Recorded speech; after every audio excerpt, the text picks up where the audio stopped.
বিজেপির পূর্ব মণ্ডলের সম্পাদক দীপু রায়ের মৃত্যুকে ঘিরে ব্যাপক উত্তেজনা ছড়ালো জলপাইগুড়ি জেলার ধূপগুড়ি শহরে।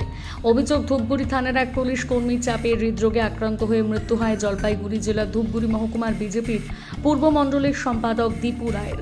পরবর্তীতে মৃতদেহকে নিয়ে বিজেপির কর্মীর সমর্থকেরা ধূপগুড়ির দলীয় কার্যালয়ে শেষ শ্রদ্ধা জানানোর পর মৃতদেহ নিয়ে ধূপগুড়ি থানার উদ্দেশ্যে রওনা দেয়।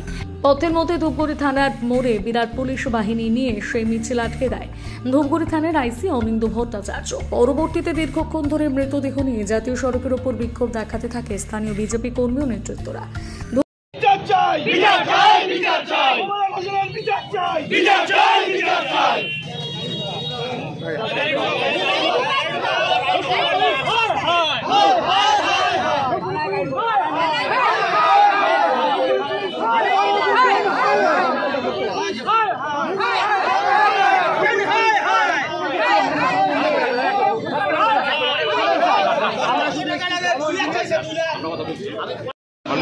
আমরাও বুঝতে পারিনি, এই কিছুক্ষণ আগেই আমরা খবর পেলাম।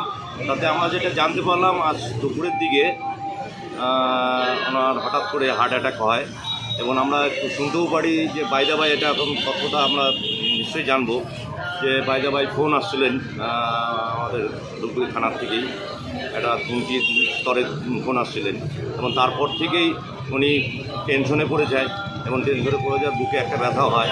তারপর ধূপগুড়ি হসপিটালে আসে, সেখান থেকে রেফার করে দেয় জলপাইগুড়ি, পেশেন্ট নিয়ে যায় শিলিগুড়ি। যেতে যেতেই রাস্তায় ধূপগুড়ি থানা থেকে কী জন্য ফোন করা হয়েছিল? আপনারা জানেন কিছুদিন আগে একটা ঘটনা ঘটেছিল। সেই ঘটনা এখনও আমাদের উপরে, বিজেপি কর্মীদের উপরে এখনও থানার থেকে বিভিন্ন রকম ধমকি আসছে, বিভিন্ন রকম এখনও চলে যাচ্ছে, বিভিন্ন রকম ধমকি চলে আসছে। তো এখন কি পরবর্তীতে থানাতে কোনো পদক্ষেপ? দেখি আমাদের পার্টির উপর থেকে কী নির্দেশ আছে, সেইভাবে আমরা কাজ করব।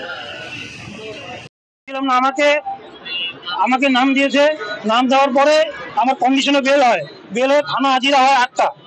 থানা হাজিরা প্রথম দিনই যাই, প্রথম দিনে উনি বলে, ভাই তোমার ভাইয়ের নাম কি? আমার ভাই নাই, দাদা আছে। ও দীপু রায়, ও চাষিদের নাম দিয়ে দেবো, চিন্তা নাই, ফাইসে গেছিস, কোনো চিন্তা নাই। মোবারক হোসেন। তারপরে নেক্সট ডেতে যাই, কি কথা বলছি মনে আছে? আমার কোনটা তোমার দাদার নাম, মানে উনি কি বলতে যাচ্ছে তো আমরা বুঝি তো সবই, কি বলতে যাচ্ছে বলে এক কথাই বারবার। আজকে দাদাকে আমি বাধ্য হয়ে ঘটনাটা বললাম, তোকে থানাতে মোবারক হোসেন হয়তো দেখা করতে বলতেছে, বারবার একই কথা। বলছি যে এই যে কোন আন্দোলনকে কেন্দ্র করে ওই ধূপগুড়ি শালবাড়িতে যে আন্দোলনটা হয় ওটাকে চালু নিয়ে না। ওই যে দীর্ঘ 3 মাস আগে যে গন্ডগোলটা, দাদাও ছিল না, আমিও ছিলাম না।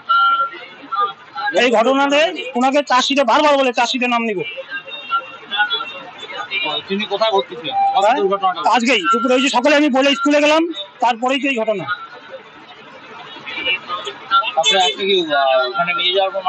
রাস্তায় মারা গেছে। ওখানে নিয়ে যাওয়ার পরে আমার নাম অপু রায়।